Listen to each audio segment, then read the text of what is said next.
Iran पर Israel का जोरदार प्रहार। पश्चिमी और मध्य ईरान में मिसाइल अटैक। इजराइल ने सैन्य ठिकानों को बनाया निशाना। इजराइल लगातार ईरान में सैन्य ठिकानों को, जिन जगहों पर न्यूक्लियर फैसिलिटीज हैं, जिन जगहों पर मिसाइलें बनाई जा रही हैं, जिन जगहों पर मिसाइल स्टोर की गई हैं, ऐसे तमाम जगहों को निशाना बना रहा है।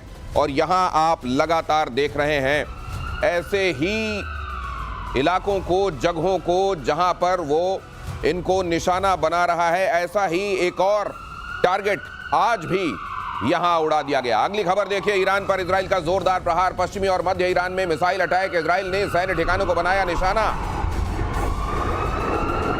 ईरान ने इधर बैलिस्टिक मिसाइलें दागी। आज भी सुबह का लगभग वही वक्त था कल जैसा।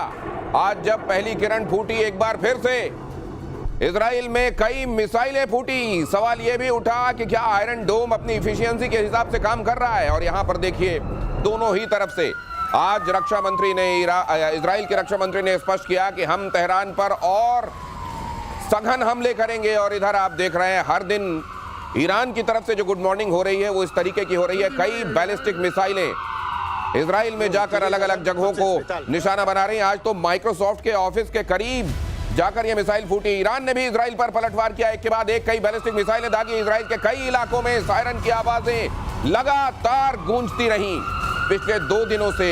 अगर आप एट्रिशन मतलब नुकसान किसको कितना हुआ है इसको कंपेयर करें तो 5 दिन तक ऐसा लग रहा था कि इजराइल पूरे तौर पर डोमिनेट कर रहा है। लेकिन अचानक ये लगने लगा है कि क्या तस्वीर बदल रही है। और यहां निश्चित रूप से अब लोगों के दिमाग में ये भी उमड़ घुमड़ रहा है कि अमेरिका, ये 2 हफ्ते की बात, कई लोग तो ये भी कह रहे हैं, जैसे अगर आप पश्चिम के अखबार पढ़ें, वॉल स्ट्रीट जर्नल जिसने पहली बार ये कहा कि शायद अब अमेरिका भी इसमें इन्वॉल्व होगा, ट्रंप ये मूड बना रहे हैं। इसमें यह भी कहा गया कि 2 हफ्ते का वक्त, ये 2 हफ्ते, कई लोग ये भी कहते हैं कि ट्रंप के बड़े फेवरेट है, अक्सर वो जब मियाद मांगते हैं तो 2 हफ्ते की बात करते हैं। एयर मार्शल पीके श्रीवास्तव मेरे साथ आज यहाँ इस चर्चा में जुड़ रहे हैं। और कर्नल साहब, बहुत स्वागत है आपका। शैलेंद्र सर भी मेरे साथ जुड़ गए हैं, अक्सर वो खबर का सीरियस पहलू आपको समझाते हैं। मेजर गौरव आर्य मेरे साथ जुड़ रहे हैं, बहुत स्वागत है सर। जहां जिस डेस्टिनेशन से भी आप जुड़े हुए हैं, we are missing you in the studio. लेकिन पहले तो मैं ये जानना चाहता हूं कि ये अभी ये नाप जोख, ये जो पलड़ा ऊपर नीचे हो रहा है दोनों का, ये इसमें अब आखिरकार क्या अगले 2 दिनों 3 दिनों में कुछ सिनेरियो बदलेगा या इसी तरीके से गुड मॉर्निंग होगी ईरान की तरफ से? देखिए, मुझे ऐसा लगता है कि अब धीरे धीरे आप देखेंगे करीब 3-4 दिन के बाद कि ईरान के जो हमले हैं इजराइल के ऊपर, वो हल्के पड़ने शुरू हो गए हैं। देखिए, इनकी सप्लाई काट दी है। ईरान जो भी बनाता था वो भी खत्म हो रहा है। इजराइल की सप्लाई चालू है। वेस्टर्न वर्ल्ड पूरा का पूरा सप्लाई कर रहा है हथियार। तो देखिए, इजराइल की जो सप्लाई चेन है वो बरकरार है, लेकिन ईरान की सप्लाई चेन कट चुकी है। कोई जहाज नहीं उड़ रहा वहां पे। एक चाइनीज, आपने बताया था कल परसों अपनी शो पे कि एक चाइनीज जहाज बेचारा गरीब सा वहां पे आके लैंड करा है, तो क्या ही दे गया होगा वो। मेजर साहब, लेकिन जैसे 2-3 और उड़े हैं चाइना से और अचानक रेडार से गायब हो गए हैं, जैसे ईरान के पास पहुंचे। नहीं, बिल्कुल बिल्कुल आप ठीक कह रहे हैं। देखिए, मैं कह रहा हूं कि 50 जहाज भी आ गए, लेकिन वॉर में जो खर्चा होता है, जो एट्रिशन होता है इक्विपमेंट का, ये मेरे दोनों सीनियर हैं जो आपके शो में हैं, they are very much my senior, they will tell you कि जितना आप इंटेंसिटी वॉर की बढ़ती है उतना आपका वॉर वेस्टेज रिजर्व है या आपके और इक्विपमेंट है, मटेरियल है, मैन पावर है, उतनी तेजी से खर्च होता रहता है। वो आप कुछ नहीं कर सकते उसके बारे में। Simply Iran can not keep pace. Dinesh, Iran नहीं कीप पेस कर सकता है। और एक आखिरी बात मैं आपको बता दूं, इजराइल वहां पे मार रहा है जहां पे इनकी प्रोडक्शन फैसिलिटीज है, यानी कि जड़ पे मार रहा है। आप देखिए, ईरान कहता है हमने इस हेडक्वार्टर में मार दिया, वेरी गुड। ईरान कहता है हमने इस अस्पताल में मार दिया, एक्सीलेंट। हमने ये बिल्डिंग में मार दिया, यहाँ पे सॉफ्टवेयर हो रही। अरे, जहां पे इजराइल के हथियार एक्चुअली डेवलप हो रहे हैं, जहां पे उनकी न्यूक्लियर साइट्स हैं, वहां पे कितने अटैक करे कोई ये भी तो बताया हमें। ईरान वो भी तो, और आज इन्होंने कोशिश करी थी ईरान के फॉरेन मिनिस्टर को मारने की, बेचारा बच गया। नहीं, वहां से ईरान ने डिक्लेयर कराया। ईरान से एक और स्टेटमेंट आया सर, जिसमें कहा गया कि हमारी न्यूक्लियर फैसिलिटीज को कोई नुकसान पहुंचा ही नहीं है। ये जाते हैं ऊपर बम मार के आ जाते हैं। मुझको लगता है एयर मार्शल पीके श्रीवास्तव ये असल में ये कह रहे हैं कि नहीं, और मारो, यही जगह यहाँ पर और मारो। अब देखो दिनेश, पहली बात तो जो गौरव ने बोला है कि जिस तरह के 2-3 जहाज वहाँ गए हैं, उनकी जो टनेज है और जिस तरह के मिसाइल्स को इनकी ज़रूरत है, कम से कम बैलिस्टिक मिसाइल्स में SRBM की ज़रूरत है, IRBM की ज़रूरत है, MRBM की ज़रूरत है, वो बहुत भारी मिसाइल होती हैं। एक एक मिसाइल का वजन जो है 18-20 टन के आसपास होता है, उसमें कितनी आ सकती है, तो वो नहीं आ रही। इसका मतलब मिसाइल की सप्लाई और लॉन्चर्स, जिस तरीके से इजराइल लॉन्चर्स को अटैक कर रहा है, लॉन्चर्स नहीं रहेंगे, 2/3 खत्म हो चुके हैं। उसकी सूचना आ चुकी है, सप्लाई कम हो रही है। और आपने देखा जो वेव शुरू में आई थी, उसके बाद अब इक्का दुक्का आ रही हैं। और सबसे बड़ी बात जो गौरव ने कही है कि वो मार रहे हैं निशाना सिविलियन इंफ्रास्ट्रक्चर पे, और ये मार रहे हैं जड़ में। जो चाणक्य नीति है ना कि जड़ में मट्ठा डालो, जब मट्ठा डालोगे आप तो कुछ निकलेगा ही नहीं। तो एक महत्वपूर्ण बात यह भी कि अगर आप ये सोचते हैं कि बहुत बड़ा जखीरा ईरान के पास खुद का, अगर सप्लाई नहीं भी होती है तो लॉन्चर कहां से लाएंगे? अगली खबर देखिए कर्नल साहब, उसके बाद आपके पास आने वाला हूं। इजराइल के बीरशेबा शहर में मिसाइल अटैक, लगातार दूसरे दिन मिसाइल अटैक हुआ। माइक्रोसॉफ्ट बिल्डिंग के करीब गिरी मिसाइल, कई कारों में आग लगी, 6 लोग जख्मी।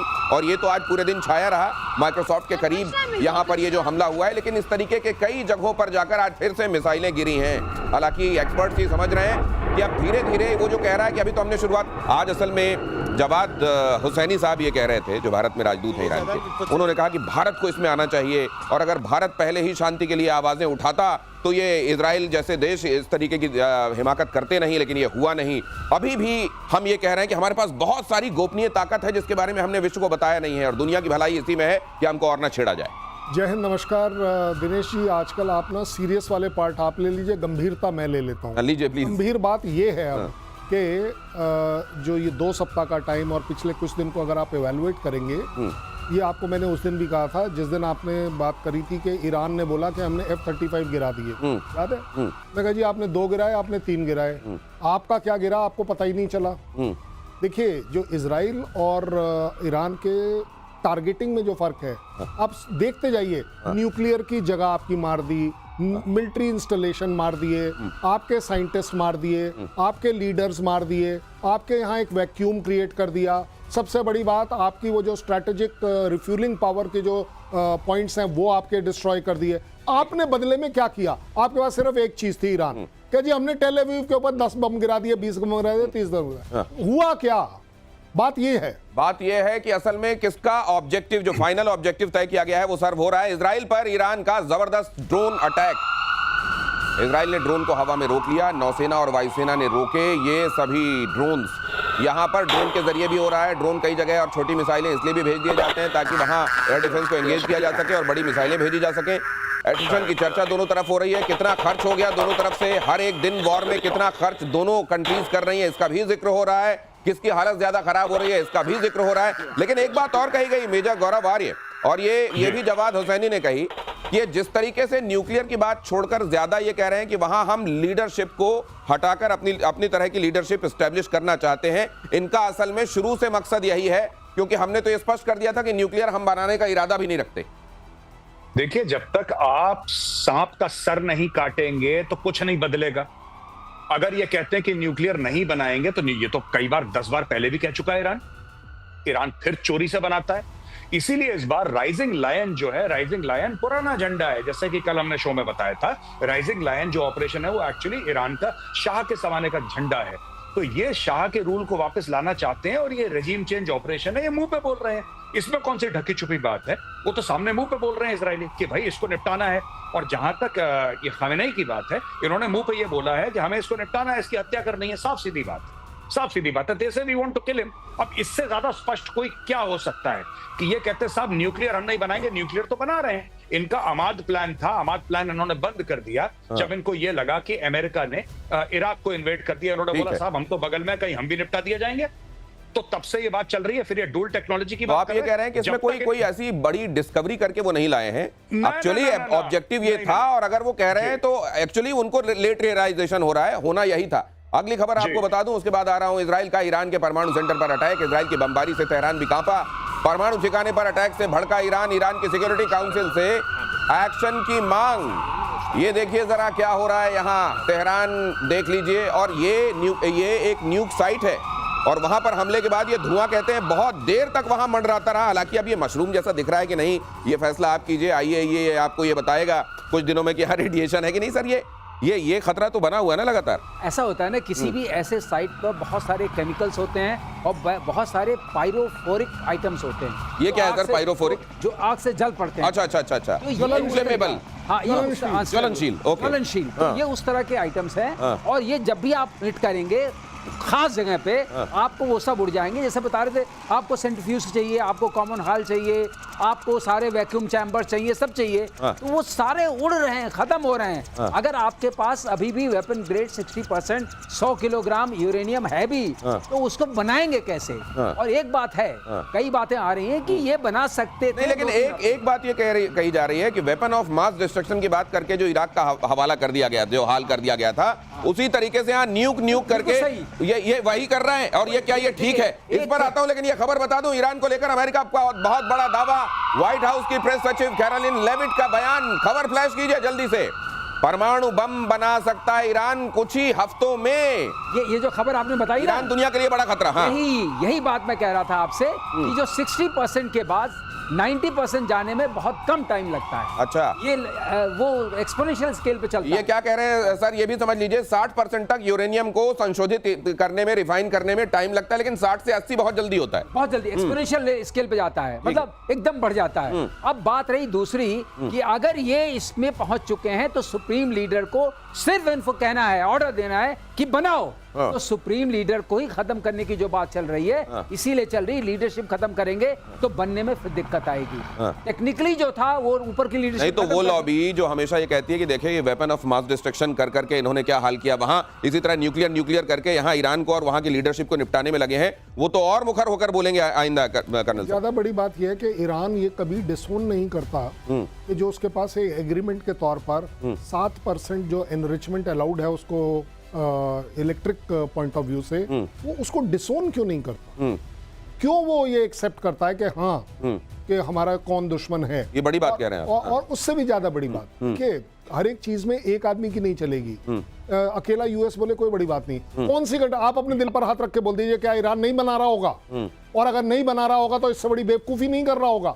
देखिए, ईरान का बेसिक एजेंडा हमेशा से ये रहा है कि अगर न्यूक्लियर वेपन जो हैं वो डेटरेंस के हैं, जिस दिन हमारे पास ये डेटरेंस आ गई, इजराइल और यूएस मेरे ऊपर नहीं आएगा। तो डेटरेंस के ये हथियार होने ही चाहिए, वरना उतना एनरिच कर क्यों रहे हो भाई? 7% रखो, अगर उससे बिजली बनानी है तो। ईरान का न्यूक्लियर पावर प्लांट सेफ है, ये दावा किया गया। रूस और ईरान दोनों ने किया दावा। रूस ने कहा बुशर एटमी पावर प्लांट में स्थिति सामान्य, तो वहीं ईरान ने कहा है कि एटमी स्थलों पर इजराइल हमले अब प्रभावी हुए हैं।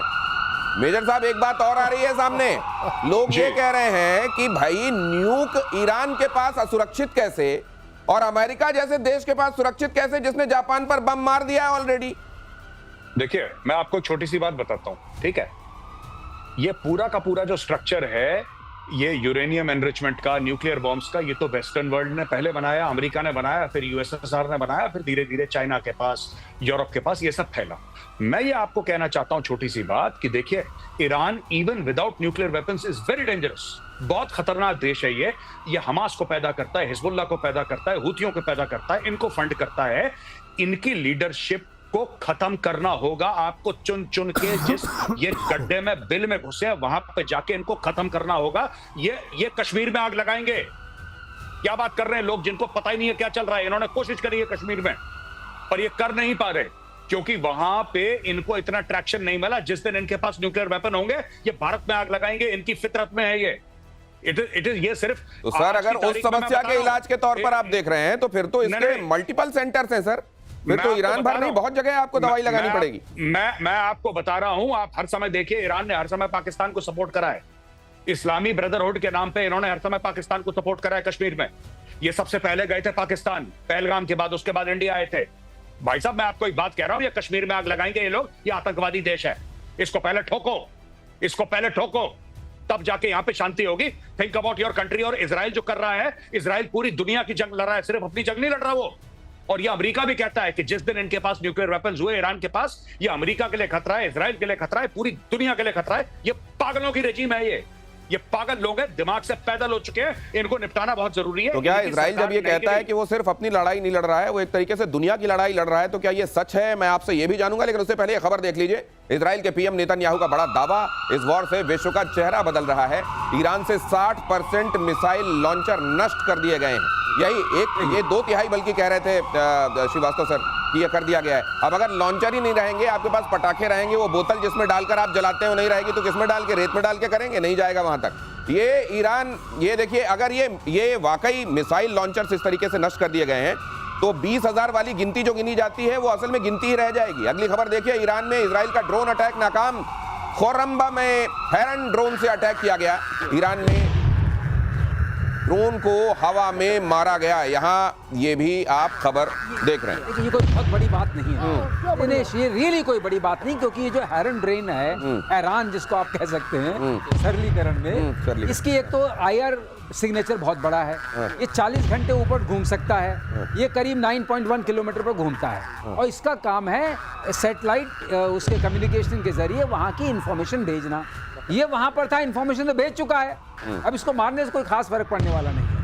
हाँ, ये automatic take off and landing वाला है, तो अगर ये वापस चला आता दोबारा यूज हो सकता था, मगर ये कोई खास बात नहीं। इसको नष्ट करना भी कोई खास निशानेबाजी नहीं है। इनके पास मिसाइलें हैं, टोर 1, एक आध दो सैयद 2 करके है, उससे मार सकते हैं आप। लेकिन ये बहुत ही, मैं कहूँगा, बहुत देर से आए और बहुत हल्के से आए। इसका कोई असर नहीं है पूरी लड़ाई पर, बिल्कुल असर नहीं। लेकिन एक सवाल जो मैं जानना चाहता हूँ, वो उधर जैसे ज़ेलेंस्की ये दावा करता है कि वो तो पूरे यूरोप की लड़ाई लड़ रहा है, क्या ये दुनिया के अधिकांश हिस्से को कट्टरवादी सोच से बचाने की लड़ाई इजराइल एक्चुअली लड़ रहा है? नहीं, देखिए, ये कोई शक नहीं है कि अगर आप किसी भी तरह से दुनिया को ये दिखाकर प्रूव कर पाते हैं, और जो कि आप भी मानेंगे और हमें भी मानने पर मजबूर होना पड़ेगा, कि अगर जो 3 टेररिस्ट ऑर्गेनाइजेशन है, हमास, हिजबुल्ला, हुती, अगर उसकी बेसिक बैकबोन ईरान अगर है, और सबको मालूम है, इसमें कोई शक नहीं है, जिस तरीके के हथियार दिए गए वो है, और तीनों के तीनों सिर्फ टेररिज्म में इन्वॉल्व है, तो क्यों नहीं माना जाए कि ईरान टेररिज्म में टोटली इन्वॉल्व है? अब उसके अलावा क्या चाहिए आपको? ये तो वही वाली बात हो गई ना कि यूएस इन्वॉल्व नहीं है। किसने कहा यूएस इन्वॉल्व नहीं है इस लड़ाई के अंदर? कोई सपने में सोच सकता है कि यूएस इन्वॉल्व नहीं है? कौन एयर डिफेंस कवर में मदद कर रहा है? कौन वेपन सिस्टम्स दे रहा है? कौन इंटेलिजेंस सर्विलेंस करके दे रहा है? कौन अपने चारों तरफ से इस समय ईरान को घेर रहा है? टू दी एक्सटेंट लास्ट एक जगह बची थी कहने के लिए, वो तो आप देख रहे हैं, पाकिस्तान के पास भी यूएस ने अपना वो करना शुरू कर दिया कि उसका वो जहाज गया, जाकर वो पूरी टोपोग्राफी के डिटेल लेकर और लेकिन मेरे को एक चीज जानने में बड़ा इंटरेस्ट है मेजर गौरव, आपसे ये सवाल लेकर आने वाला हूं कि जब एक तरीके से वहां एयर बेस बना रहा है अमेरिका अपने, और इस बात पे साइन भी करके आ गए हैं मुनीर साहब कि ठीक है आप यहाँ यूज कर लीजिएगा, हम आपके साथ खड़े रहेंगे, तो चाइना इसको कैसे ले रहा होगा? वो जो ऑल वेदर फ्रेंड है, जो बिग ब्रदर है, आयरन ब्रदर है, वो कितना नाराज या खुश हो रहा होगा, ये जानूंगा मैं आपसे। लेकिन पहले खबर बता दूं, इजरायली वायुसेना ने ईरान की मिसाइलें उड़ाई। इस्फहान में इजराइल का बड़ा हमला, ईरान का रेडार सिस्टम भी तबाह। इस्फहान में मिसाइल लॉन्चर उड़ाया गया। ये खबर देखिए जरा, आपको दिखा रहा हूं मैं, और उस सवाल का जवाब लेता हूं मेजर साहब से जो मैंने अभी किया। सर जी, देखिए, मैं आपको दिनेश एक बात बताता हूं छोटी सी, ठीक है ना। ये अगर आप ये देखें जिस तरीके से इजराइल ये लड़ाई लड़ रहा है, ठीक है, इजराइल जो लड़ाई लड़ रहा है और जहां पे इजराइल मार रहा है ईरान को, ईरान की अब चीखें निकलना शुरू हो रही हैं। कुछ दिनों की बात है, ये मामला निपट जाएगा। Now I will come back to the main point, ठीक है। ये आप रशिया कुछ बोले, चाइना कुछ बोले, आप कह रहे हैं चाइना दुखी हो जाएगा अगर पाकिस्तान ने ये कर दिया वो कर दिया, ठीक है ना। आप कह रहे हैं कि साहब ये देखिए, पाकिस्तान को खरीदा नहीं जा सकता। पाकिस्तान एक ऐसा देश है जिसको किराए पे लिया जाता है। पाकिस्तान को रेंट पे लिया है भाई, और ये चाइना भी समझता है कि जो पैसा देगा पाकिस्तान किराए पे जाएगा। अभी पाकिस्तान को किराए पे लिया अमेरिका ने। वो खाने का बिल अब चुकाएगी 25 करोड़ कौम पाकिस्तान की। और मैंने आपकी शो पे एक बार ये भी बताया था कि जब भी गोरा हाथ बढ़ाता है और कोई पाकिस्तानी जर्नल उस हाथ को पकड़ता है तो पाकिस्तान में खून के दरिया बहते हैं, लाशें गिरती हैं पाकिस्तान में। ये भाई साहब सच है, और ये पाकिस्तान में होने वाला है। और ये बेवकूफ कभी नहीं समझते, वही गलती बार बार जियाउल हक के समय भी वही, परवेज मुशर्रफ के समय भी वही, आसिम मुनीर के समय भी वही। ये कौम कभी नहीं सुधरेगी, ये फिर से किराए पे चली गई है और कुछ नहीं हुआ है। और चाइना को क्या लगेगा? चाइना को इनकी सच्चाई नहीं पता है। चाइना फिर इनको बोलेगा 2 रुपए और ले लो, ये अमेरिका को धोखा दे देंगे। ओ भाई साहब, इन्होंने क्या करा था अफगानिस्तान में? इन्होंने अमेरिका को धोखा दिया था, फिर उन्होंने तालिबान को धोखा दिया। क्यों आपको लगता है कि तालिबान और तहरीक तालिबान पाकिस्तान इनको रोज ठोकते हैं?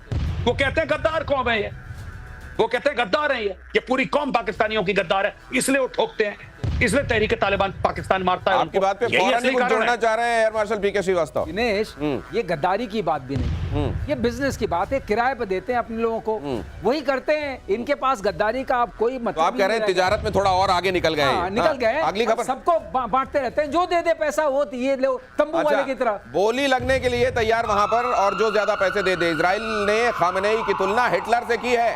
खामेनेई मॉडर्न हिटलर हैं, इजरायली रक्षा मंत्री ने कहा। तानाशाह को जीने का कोई अधिकार नहीं। कार्ड्स ने कहा इजराइल को खत्म करना चाहते हैं खामेनेई। सिर्फ उन्होंने नहीं कहा, इनफैक्ट बेंजामिन नेतन्याहू भी कई बार कह चुके हैं कि ये तो हिटलर हैं आज के जमाने के। असल में हिटलर को मुझे लगता है वो नाम प्रोजेक्ट करके और वो लेकर यहूदियों के साथ जो अत्याचार हुए वो नाम वो चेहरा यहूदियों के, ये ज़ायनिस्ट ज़ायनिस्ट ज़ायनिस्ट करके जैसे हमला करते रहते हैं, एक तरीके से कौम से नफरत जो दिखाता है उनका स्टेटमेंट, उसको वो हाईलाइट करना चाहते हैं कि दिमाग में जिस तरीके से उनके था कि ये कौम ही साफ कर दो, यही लेकर ये ईरान भी चल रहा है और इसके ये सुप्रीम लीडर भी चल रहे हैं। क्या मैं ठीक कह रहा हूं गौरव सर? आप बिल्कुल ठीक कह रहे हैं। मैं तो आज तक ये नहीं समझ पाया कि ईरान की लड़ाई क्यों है। ये खमेनी की रजीम है या उसके पहले खुमैनी हुआ करता था। इनकी ये तो हम प्याला हमने वाला हुआ करते थे 1979 के पहले। जो सवाक था इंटेलिजेंस एजेंसी और मोसाद, ये तो कोऑपरेट करते थे। ये जितनी भी साइट्स है जिनके ऊपर हमला हो रहा है, ये ओरिजिनली तो इजराइल ने बना के दिया ईरान को। जो न्यूक्लियर वेपन्स हैं वो तो शुरू में न्यूक्लियर रिएक्टर इलेक्ट्रिसिटी बनाने के लिए वो तो अमेरिका ने दिए इनको। आज ये पुराने जो हम प्याला हमने वाला थे आजकल एक दूसरे के खून के पैसे कैसे हो गए? ये भाई साहब ये स्टोरी है। ये कुछ, मैं एक बात बोलूंगा, कंट्रोवर्शियल ना हो जाए, धर्म का मामला है। इसका फिलिस्तीन से ₹1 का कुछ लेना देना नहीं है। इनका क्या लेना देना ईरानियों का फिलिस्तीन से? ये कोई अरबी नहीं है। इनका क्या मतलब है? इनका क्या मतलब है कि जो इतने परेशान हो जाते हैं कि फिलिस्तीनियों के ऊपर जुल्म हो रहा है? होने दो, तुम्हारा क्या लेना देना है? अच्छा, जब तुम्हारा लेना देना है तो इसका मतलब तुम हमास को भी फंड कर रहे हो और तुम खुशी खुशी बोल रहे हो हमास को फंड कर रहे हो, तुम हिजबुल्लाह को फंड कर रहे हो, और जब वो मारता है फिर तुम विक्टिम कार्ड प्ले करते हो। भाई साहब ये जो आज की तारीख में कर रहा है ना ईरान, कल ईरान के पास भगवान ना करे इसके पास न्यूक्लियर वेपन हो गए, ये नाक से खून निकलवा देगा पूरे इलाके का। बहुत जल्दी इस रजीम को कोलैप्स होना होगा, इनको निपटाना होगा। ये खतरा कितना बड़ा है ये समझाते हुए मेजर गौरव आर्य, क्यों इसको इतना बड़ा खतरा समझा जा रहा है, उसके रिपरकशंस क्या होंगे? अगली खबर देखिए, ईरान इजराइल वॉर में हिजबुल्लाह की एंट्री।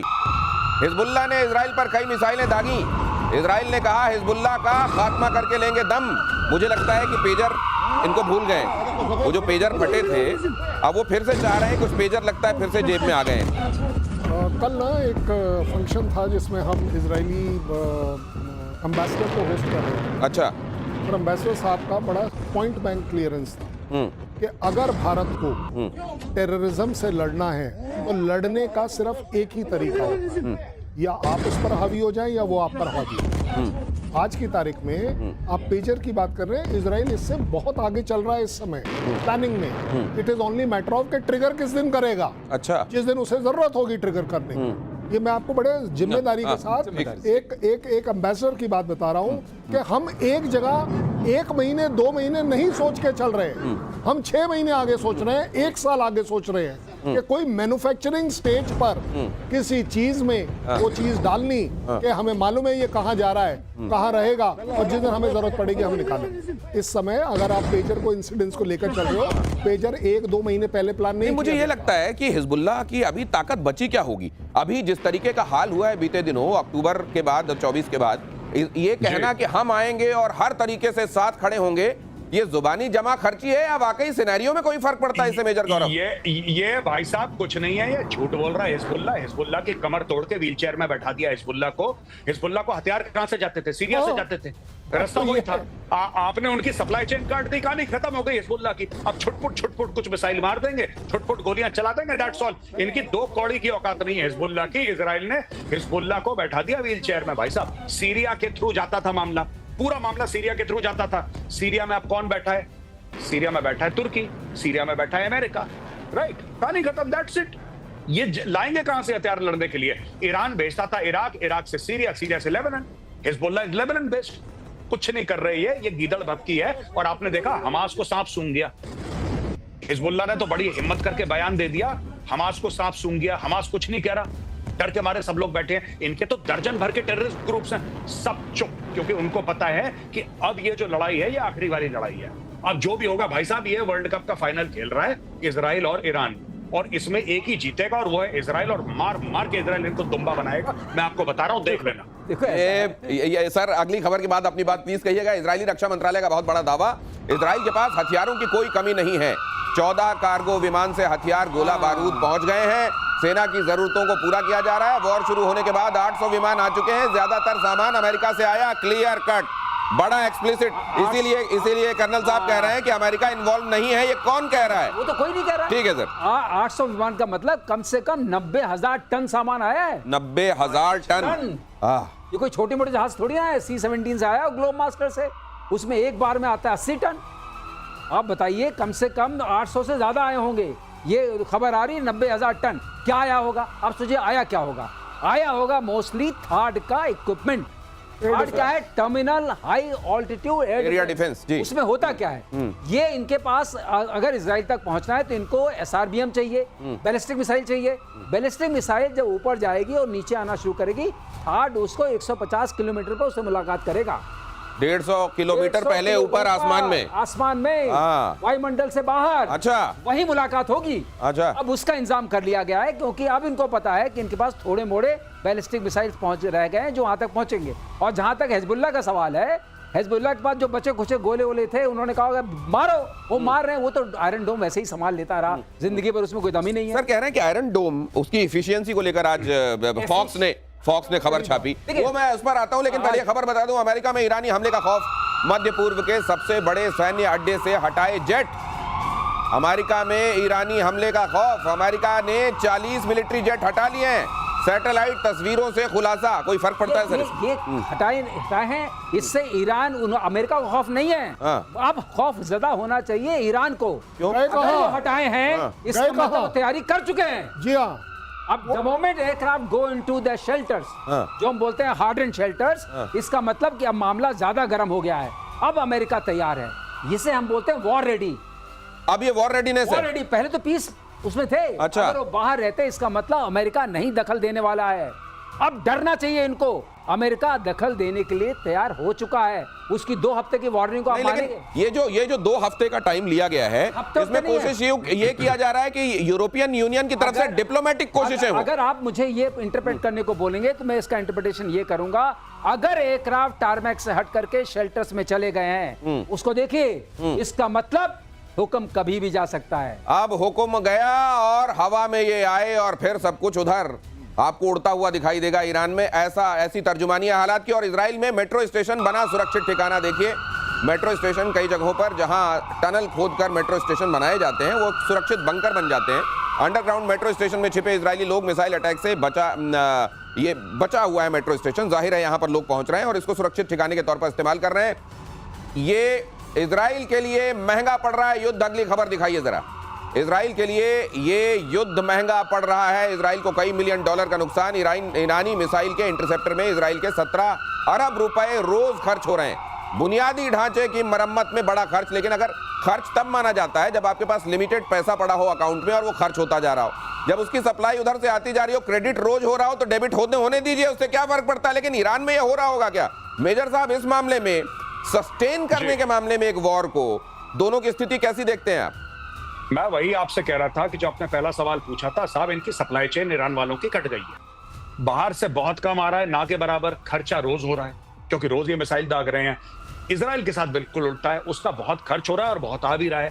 जैसा कि अभी एम अर्शद श्रीवास्तव सर ने बताई थी, यही exactly he was saying exactly the same thing, कि भाई आपके पास इतना है ही नहीं कि आप सस्टेन कर लें। इसलिए मैंने बोला। और ये जो आपने ट्रंप की बात बोली ना पिछले सवाल में, कि ट्रंप कह रहा है 2 हफ्ते, झूठ बोल रहा है ट्रंप। 2 हफ्ते नहीं, ये अमेरिका में बता रहा हूं, it is all depending on situation, not depending upon time.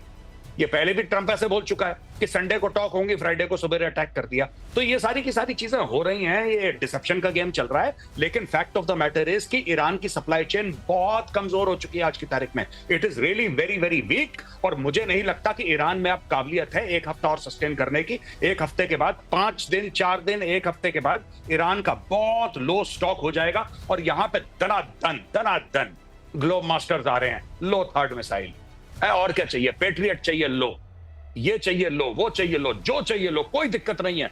और not only that, not only air defence, even platforms for F-35। भाई F-35 तो नाच रहा है ना तेहरान के ऊपर, उसके लिए भी तो रॉकेट्स आपको चाहिए, उसके लिए भी तो हार्ड पॉइंट्स चाहिए। सबका सब तो अमेरिका दे रहा है उनको क्या दिक्कत है? उनका सप्लाई खुला हुआ है। यहां से पाकिस्तान ने रास्ता बंद कर दिया। पहली चीज, अफगानिस्तान कुछ देगा नहीं। और कौन कौन से देश हैं उसके सराउंडिंग जो देंगे? भाई कौन है? चाइना का तो कोई बॉर्डर नहीं लगता ईरान के साथ, चाइना आएगा तो जहाज से करेगा, अमेरिका फिर भी पानी के जहाज से भेज सकता है, अमेरिका फिर भी पानी के जहाज से भेज सकता है। ईरान का आप नहीं कर सकते, क्योंकि वहां पे ईरान के सामने तो अमेरिका का वो एयरक्राफ्ट कैरियर और पूरे सबमरीन और पूरा फ्लीट बैठा है वहां पे। How will you supply Iran in case of war? आप वहां पे तेल, सामग्री, ये सारी चीजें जो हथियार वथियार है, बारूद है, रॉकेट है, कौन दे रहा है ईरान को? तो ये जहां पे बन रहा है उसको तो फाड़ रहे हैं ये है कंपैरिजन दोनों की स्ट्रेंथ और वीकनेस। देख लीजिए, युद्ध को लेकर अमेरिका से जुड़ी ये खबर भी देखिए, व्हाइट हाउस का बयान, अभी युद्ध में ट्रंप नहीं उतरेंगे। व्हाइट हाउस ने कहा राष्ट्रपति 2 हफ्ते में फैसला लेंगे, यही 2 हफ्ते की बात हो रही है, लेकिन ये 2 हफ्ते असल में डिसेप्शन है, क्योंकि यहां ट्रंप कह क्या रहे हैं और कर क्या रहे हैं ये आप जानते हैं, इसमें एक बड़ा सीरियस डिस्कनेक्ट है। लेकिन ये 2 हफ्ते क्या जानबूझ के फैलाए गए हैं मार्केट में, और इसके सब्सक्राइबर भी होंगे क्या? ये रायता फैला रहे हैं। हाँ। ये सिर्फ रायता फैला रहे हैं कि 2 हफ्ते और माला अगले दिन मार दिया। हाँ। नहीं, ये ट्रंप विश्वास करने लायक नहीं है। अगर व्हाइट हाउस की कोई न्यूज आती है तो 2 ही हफ्ते क्यों? 4 दिन क्यों नहीं, 5 दिन क्यों नहीं, 1 हफ्ता क्यों नहीं, 2 ही हफ्ते क्यों? देखिए, सबसे बड़ी बात जो चल रही है ना, ये कहाँ से कनेक्ट हो रहा है। आपने बोला 17 अरब डॉलर खर्च हो रहे हैं रोजाना के हिसाब से।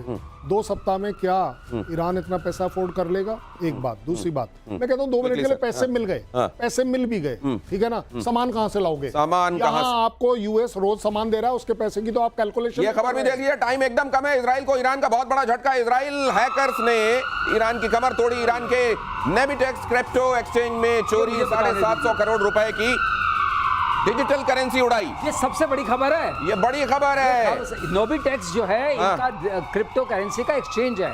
इजरायली आप हैकर्स कहेंगे कि ये जो इनके पास सैंक्शंस लगे हुए हैं, तो पैसा कहां से आता है?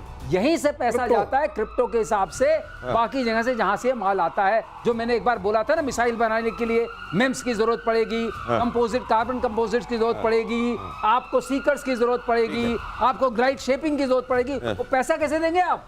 ये वो एक्सचेंज में पैसा देता था। इसमें रहता है बिटकॉइन, इसमें रहता है गौरव कुछ कह रहे हैं। मेजर गौरव 30 सेकंड बचे हैं हमारे पास। मैं कह रहा हूं, सर ने बोला था ना कि जड़ में मट्ठा डालने वाली बात है। हाँ।